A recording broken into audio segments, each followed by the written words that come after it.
I got another banger for y'all. We got Tommy G with another video inside Denver's homeless crisis. Let's get into the video, y'all. Documentary. You know? This should be real. Word, he got the blick on Is it him. true you can touch fentanyl and die? Hell yeah, you can handle it. That shit good. Hello, I'm attacked there by a guy who said things that I can't repeat. Violent, what he was going to do to me.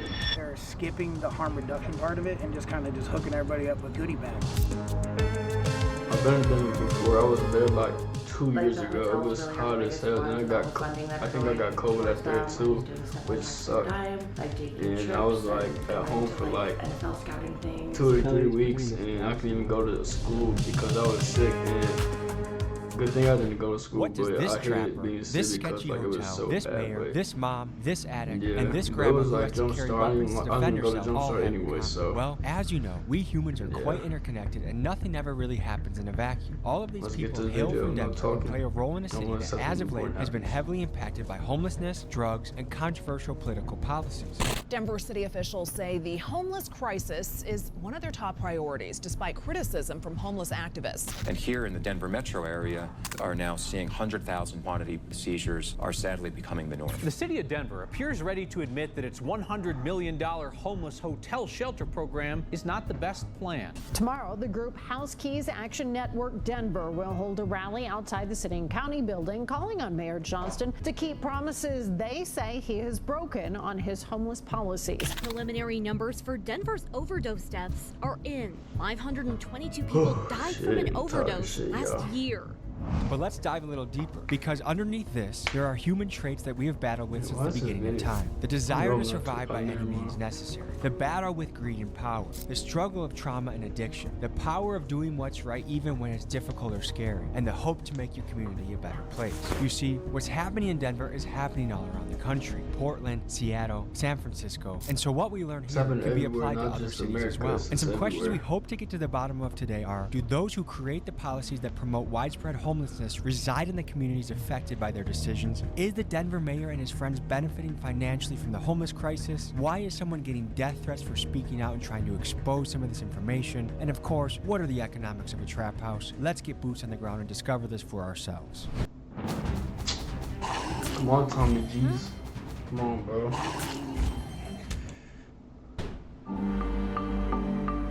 Never Colorado, 11 a.m.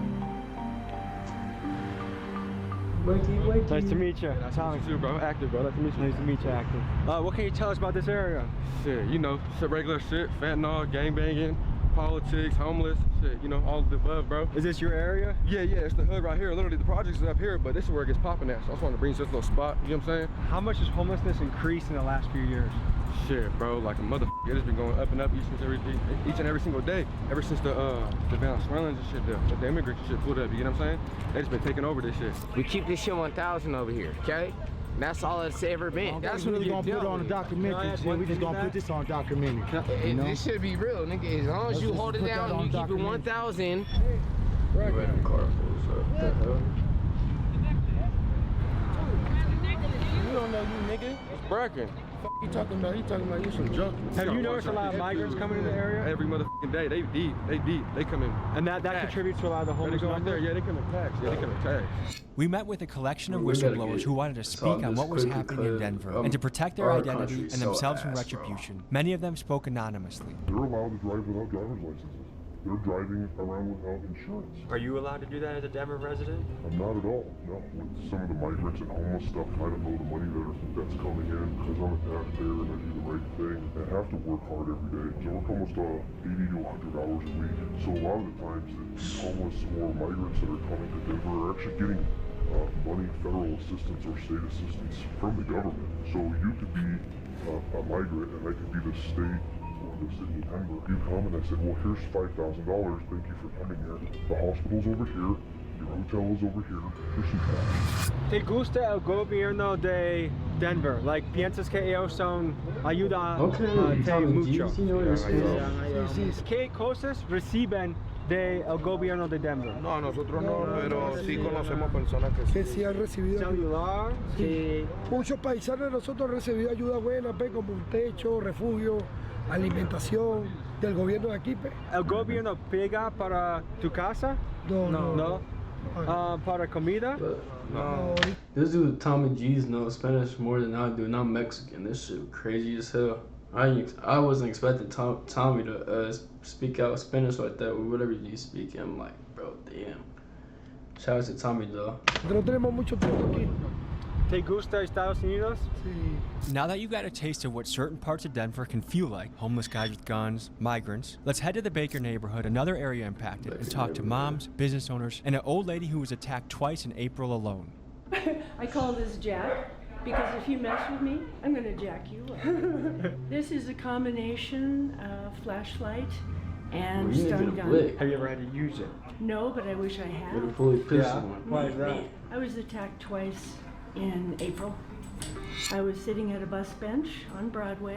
A man, 40, black, nicely dressed, zipped up on a scooter, laid it down, locked eyes with me, did not look away. He jumped up and sat against me.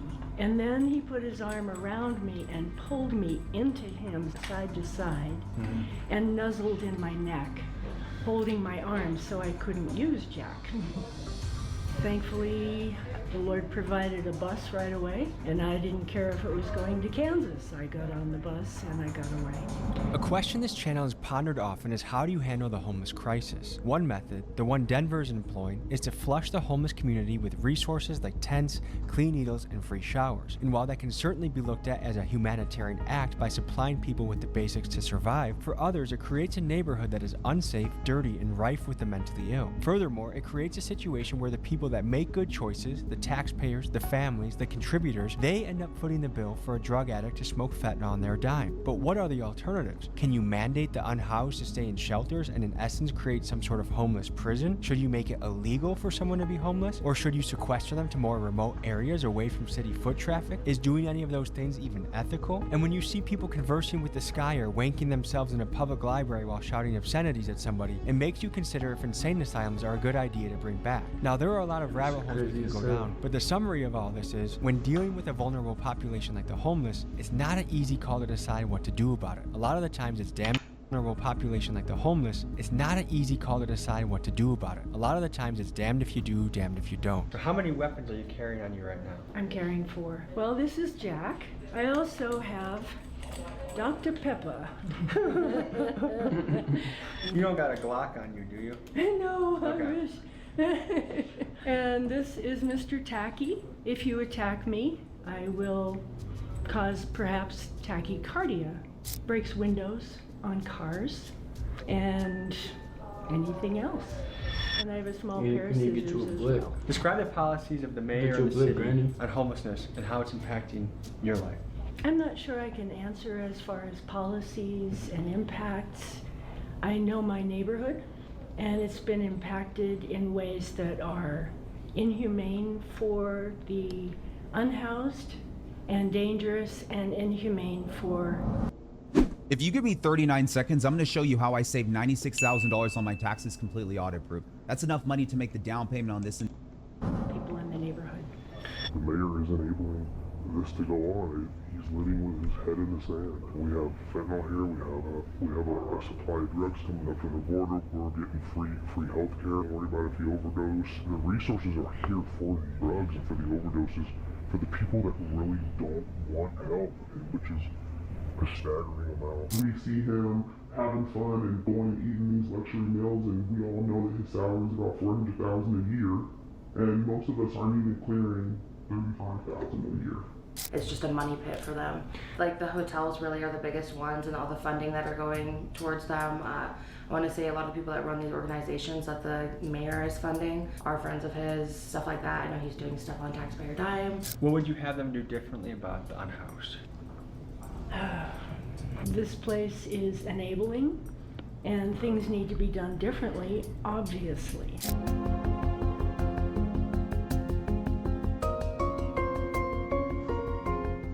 Every morning when I drive in from work, I see a minimum of 3 drug users in the alleyway, either shooting up or smoking meth or actively doing a drug. You can always tell when the new drug hits the street. because depending on what the drug is, they act differently. Like there was one month where they were really lovey and sweet, and then there was the next month they're all bent over like this. Trank. And then, you know, there was another one where they were just super aggressive, like super angry. I mean, we've had poop put on our building, we've had feces. People in America have just become too complacent, and I think we all need to stand up for what's right, and we need to start supporting people who actually produce and create America and make America what it is, which is people working and living and being participants in society. When we start giving more of our resources to people who are not participating in our society, that's really how societies evolve. What do you think about an institution like I absolutely think we need mental health institutions reopened. I mean, we used to have them all over America. And bad people got involved, and then people were abusing people, and I mean, I know why it got shut down, but it is time to reopen. I heard the funding for public safety, 911, firemen, police, that got diverted towards homelessness. Is that the case around here? Well, we ended up with about 40,000 Venezuelans. I understand that a lot of that money did get diverted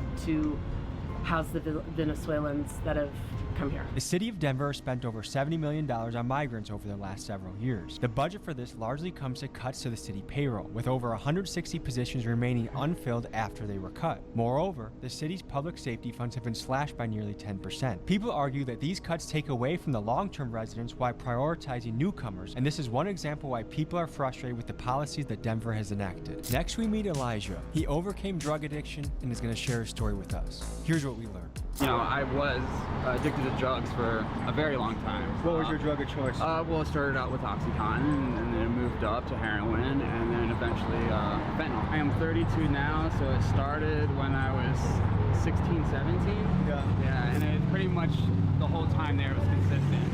You know, using, I would have spurts of getting clean, but this is now the longest I've been clean and staying clean. Were you ever homeless? Yes. How long? For a couple of years. How do you feel like the homelessness is being handled, the drug addiction is being handled in the city? Okay, well, I think, you know, the whole, you know, they wanted to house 1,000, which is a good starting point. But, you know, I've been in some of those hotels and those houses, and they just pretty much treat it like they were out in the street, you know, trash, drug use, you know, a diseases. pigsty. Yeah, exactly. And they don't really know how good they have it.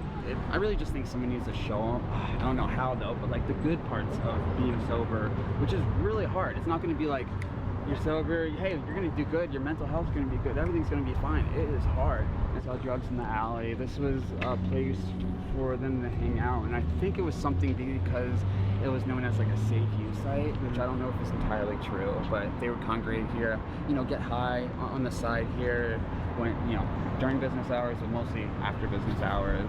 Is there anything you think the city should be doing different? Something mental health treatment, you know, that's, I think, the big thing in all this. What did it take for you to get sober? Getting clean was, I had the support of my girlfriend. She was the first person I could talk to about it and didn't leave me about it, you know, and so support was a big thing. It's a hard thing, and, you know, it's like these people, they don't have anywhere to go. You know, it's like, the people want to kick them out, but it's like, where are they going to go? You're just moving to the next city, yeah. You know? Can I get your autograph? Yeah, sure. It's Pam. It's the best support, y'all. I ain't gonna lie. I want to be. Oh shit! Don't do drugs, kids. Stay in school. Even though I don't like school, but stay in school. So how long have you been on the street? Probably like a year. Okay. And tell me about what you were paying in rent before this all went down. Like $17.50 or something like that, probably. That's a lot of rent. For a rent. little one-bedroom apartment we split. Yeah. That's up in Loveland too. Okay. What happened that you couldn't pay your rent anymore? It got too expensive, you know what I'm saying? Got old paying that much money, you know what I'm saying? So. Tell me about how fentanyl has hit the city of Denver. Oh, like a big way. You know, you don't do that drug. That drug does you for sure. Tell me about the homeless hotels. One, I guess, have you checked that out? Have you considered going? I don't want to go to that kind of stuff. There's a lot to do with like people saying like concentration camps and stuff is like conspiracy theory thing. Mm-hmm. But a lot of it is like they do these tiny home communities where like they shoo people away into corners and you're required to have an ID to get into them. Like they can't have any guests. And a lot of these people will seclude themselves away and like not have any friends, not have any guests over, and just kind of kind of follow the rules just because it's hard out here on the streets and they don't want to be homeless anymore. You know what I'm saying? Some people say that the nonprofits and the mayor, that there's people in power kind of getting rich off the homeless situation. Yes, there definitely are. You think so? There are. Yes, look at all the different resources you have with like the NCAP and like just the harm reductions businesses you see shooting up everywhere. Should the city be giving out needles, pipes, tinfoil? They're skipping the harm reduction part of it and just kind of just hooking everybody up with goodie bags. You know what I'm saying? God bless that dude with the Dawn is a Baker resident that's passionate about making her city a better place. She met up with us to discuss the difficulties of raising a kid in an area that's plagued by fentanyl and homelessness. In 2018, there was a 25-year-old person walking home from the bar at 9 o'clock at night who was shot in front of my carriage house. That was the first initial call to action from the community, where myself and my block members, got neighborhood watch going. My kids, they go to the Denver Center for International Studies 2 blocks into the community here. One of my daughter's 5th grade friends died of an overdose. 5th grade? Well, he was actually 13. It was her. No! Man, that is so... Bro, that is so messed up, bro. Damn. 13 years old in 7th grade? That shit is crazy, bro. Bro. I don't even know what to say, bro. Like, this shit's so messed up. We gotta hear that shit again. My fault, y'all. For International Studies 2 blocks into the community here. One of my daughter's 5th grade friends died of an overdose. 5th grade? Well, he was actually 13. It was her brother, her friend's brother. Okay. But I knew him. He was a child I knew. I'm known as a disadvantaged youth advocate. Bro? I was on the board of the Denver Children's Home for several years, and I've lived in Denver in this community, in the Baker community, for 23 years. But the city densely populating all these social services and the transitional housing and the low barrier housing and everything in our community, it is severely impacting public health and safety. We've been trying to get our voices heard, and no one's listening. The media's blocked us, pretty much all of the media, with the exception of Fox News, which nobody listens to Fox News in a democratic state. The public sentiment's shifting nationally right now, and we can see that happening. And it's specifically related to what they're doing to communities like mine. I stopped bringing my own son here. My son's 11, my daughter's 14 now. Years ago. I didn't feel it was a safe environment. It was pretty dirty. And now it's just gotten much worse. And I personally have taken on the Denver Public Library Commission. I've been coming to the Denver Public Library to present to them. We have had 5 open distribution of illicit drugs arrests just here since February 2nd. The vast majority of crime is happening within 1,000 feet of this public library between the hours of 1 p.m. and 8 p.m. And you'll see the kids 5 blocks this way is a middle high school. They walk home past this environment every day. I have video of children walking past people injecting fentanyl.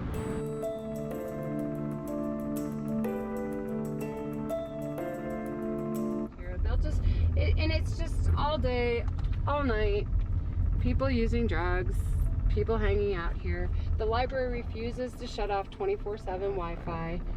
The business owners and the residents. That lady's pretending to stab someone. The Denver Housing Initiative, also known as All In.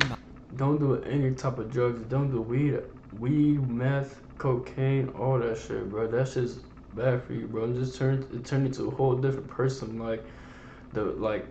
It makes it basically turn you like a demon, bro. Like, it's like, this shit crazy, bro.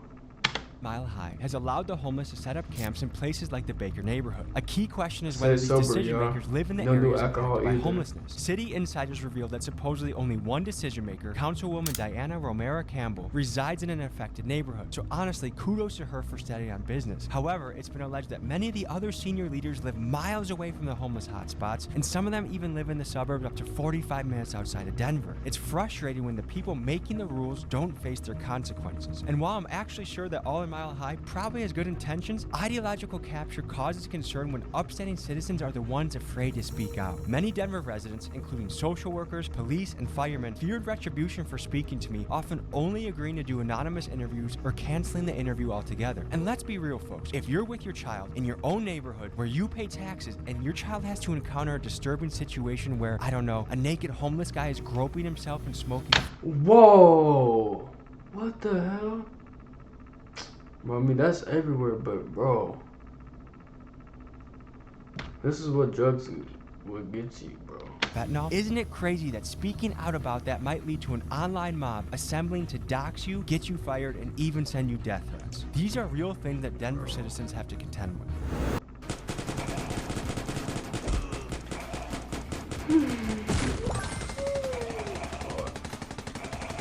Tired of fuck, bro. You can see the eye bags. I don't know if y'all can see it, I don't know.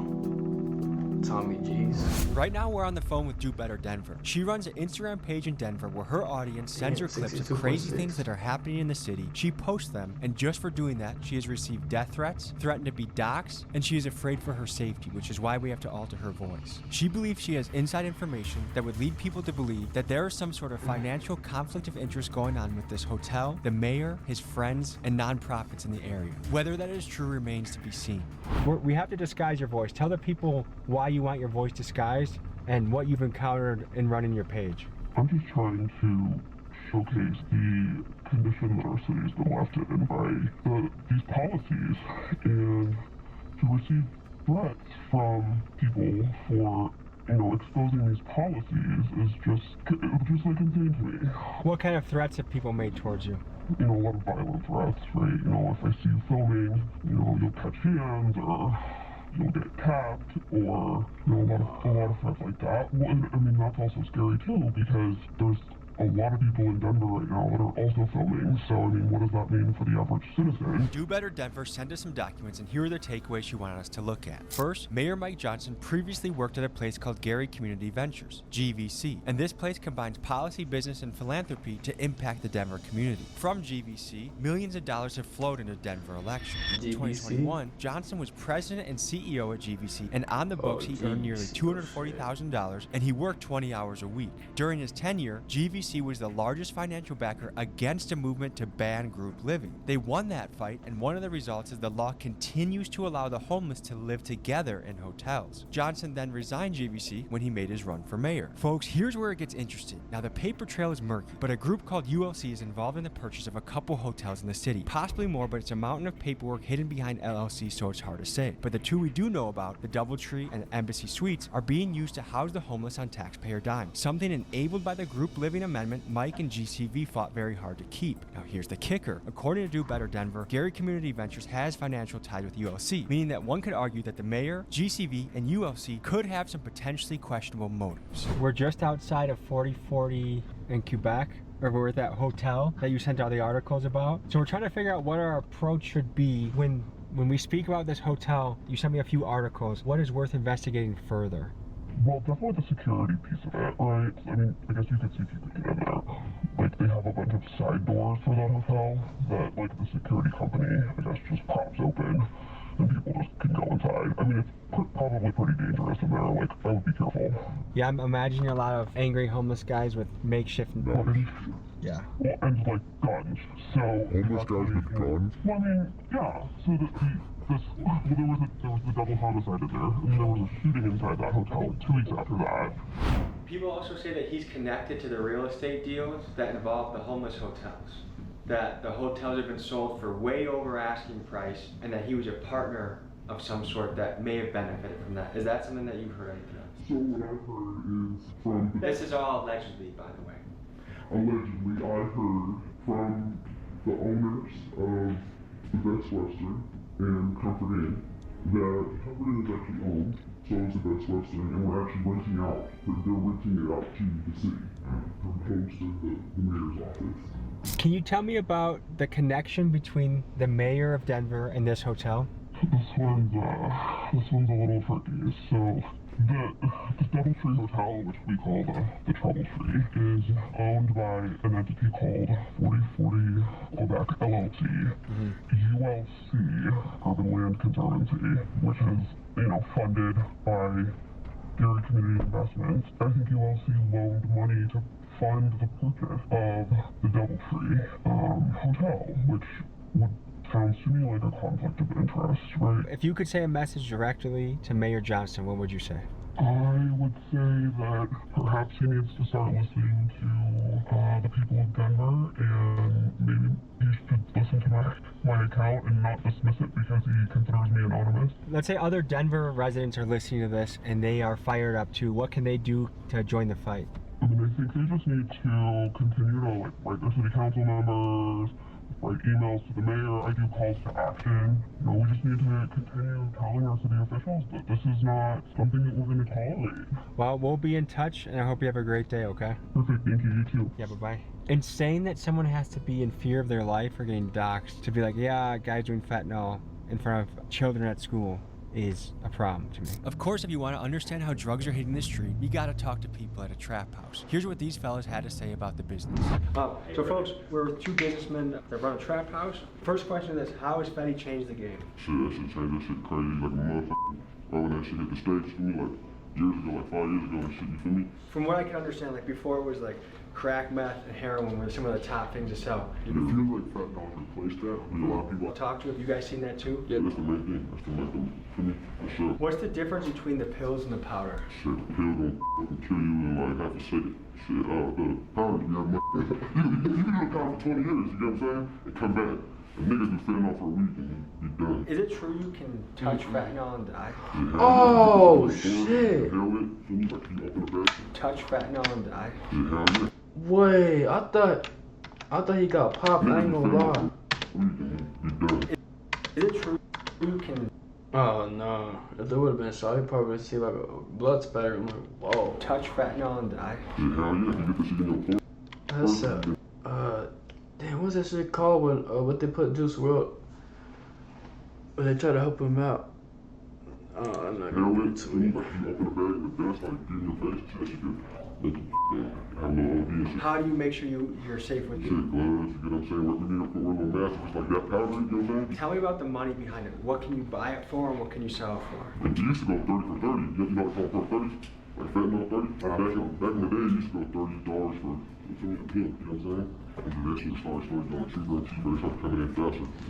Those go $5, $2.50 to 50 cents, you know what I'm saying? 50 cents a pill. Is a pill like... It's going like that now though, but that should be, it's like, to me, it's like the stock market should go up and down. So you'd rather wholesale it to smaller dealers than be the guy that's going down the street? Shit, type shit, yeah. When I was a kid, my brother sold weed. It would make me nervous driving around. Like my stomach would hurt. I was always like, oh, I'm looking out for cops. Do you ever get nervous doing this job? It's just a risk, bro, real shit, really, but shit, everyone does that shit, bro, but it's always a risk, man. If you want to risk, go to jail, then shit, risk going to jail. Are you recording, my If you're actually going at it for a whole day, like what's a realistic amount of money to make? shit, up to a couple dirhams a day. Do you guys have to interact with people from the cartel to do this shit? Shit, no, hell no. We do our own shit. I see, so if you look at the drug overdoses, fentanyl is by far number one. It's not even close. How do you feel about that? Shit, I don't even know, that shit crazy. I'm dying up that shit, little crime could kill you. I've heard that the Denver PD is really, really underfunded and understaffed right now. Do you feel like that makes it easier to do business? I mean, I feel like that just happened because I just heard that they really recently just, they pull you over for broken taillights and expired tires and little lot shit no more. That actually helps you because it improves your chances of getting I just caught with little shit, he said, hey shit. But we always make sure we ride it smooth, we ain't no dumb niggas. Oh yeah, so like how long do you guys see yourself being in the game for? Shit, not that long, I'm trying to get out this shit and use this shit to build something better. How do you guys feel about like your impact on the world? Would you look on yourselves as the good end, evil end, or somewhere in between? Shit, we ain't no ass people, you know what I'm saying? We have respect and shit, we don't just be doing no out of, for me, like some weird ass shit. Like we have morals and shit too, you know what I'm saying? But I don't know. I'll leave that up to God whenever I see that nigga, so. Does your mom know what you do? Shit, my mom be on that shit. Yeah, so. I've been doing that since I was 12 years old, you know what I'm saying? So shit, nothing new to me. What did you guys grow up like? What did your childhood look like? Shit, I had a good little family time, like 5 of me, with my parents in the crib, big house, you know what I'm saying? Boom, they broke up due to their problems, whatever. So I got dropped off in the project with my granny. I was like 6, 7, you know what I'm saying? And that's when everything started from there. Is it hard to get a girlfriend with this job? Shit, some love it. A lot of people tell us, you finally explained They always trading gonna to look me back, in a guys, way first. I can understand. Promise Then they you that. start seeing Good guys always go last. I appreciate you inviting us. Yes, you're welcome. You tell me about it. Any final thoughts you have for the people? Shit, now just keep doing what you gotta do, stay out the way. That way, you know what I'm saying? Watch your back. You're free to game. Folks, we end the episode on a good note. We go back to visit our friend Dawn, who we spoke to earlier. And she's not just someone who talks. She does good through her actions. Here are a few people she's helped get back on their feet and win the fight against homelessness. Tommy, I'm here with Richard Garcia. Hello, Richard Garcia. Tell me about yourself. Humble, Christian, love people, help people. And it's like I've been out here for a long time. How long you think? I want to say 15 years. What led to that? A fire. I call it the fire. So for me, that's what it was. Other than that, here I am, striving and moving on. Is that what you're waiting for next, is a voucher from the city? Oh, no, I'm already in. So how is it being in your new pad? It's surreal, because now it's like I could say I'm going home. And actually mean I'm going home. John, can you come here for a second? What was the process of helping Richard with housing? How did you manage to pull this off? Well, it was Rico first. He's good friends with Rico, who I've known for 23 years. Saw Rico sleeping on the ground, really bad back, just like Richard. They're both, retired. I just didn't want him to be sleeping in our community park, and I said, how can I help you? So I went to the city and hooked him up with some housing folks from the city, because I'm on a safety committee, and we knew how to get them connected with resources. We asked the resources to come to the park and meet with them. I feel like if I needed to park the Red Sea, you'd probably be one of the first guys on the list I'd look towards for help. I'd appreciate that. Thank you, my brother. Have a good day, man. You too. I do want to, oh yes, get a hug. And this is Susie. Hi. You've been facing some trials and tribulations Yes, lately. I have. Can you tell the people about that? On July 4th, 2020, I was I was standing over by the bus stop, and it was July 4th, and there were firecrackers going off, and a dog ran out into the middle of the street. So I put my hands out and herded the dog back to the owner. She got the dog safely, and with that, a woman was sitting here, and I was on my way up to the building, and she ran at me and caught me at the security camera and tried to strangle me. Some sort of drug-induced? She was definitely under the influence. So you were attacked from your own home? Yes. The result of all this is PTSD. So now I'm a nervous wreck. That's just a snapshot of what goes on in this building. My escape is that park. That's where I make friends. That's where I get a sense of belonging and community. Is it possible for you to move? It's difficult, that I can afford. So her community is here. We're all here helping her. When she's not feeling well, we come together and try to help her walk her dog or whatever. She needs her friends. And they've done that. They've brought me food. They've walked my dog Luna. Dawn walked my dog Luna several times when I can. That's my community. All right, folks, this was an inside look at the business of a trap house, impact of homelessness and fentanyl on a city. This was a close look at our public servant. Hey, that was a good ass video. Damn, hopefully it wasn't like this the whole time. But shout out to Tommy G. Shout out to all of them people in Denver. I hope they all get through the drugs, like get rid of it out there, stop doing it, and they can be sober and just be happy again. But shout out to Tommy G, and that was a good ass video.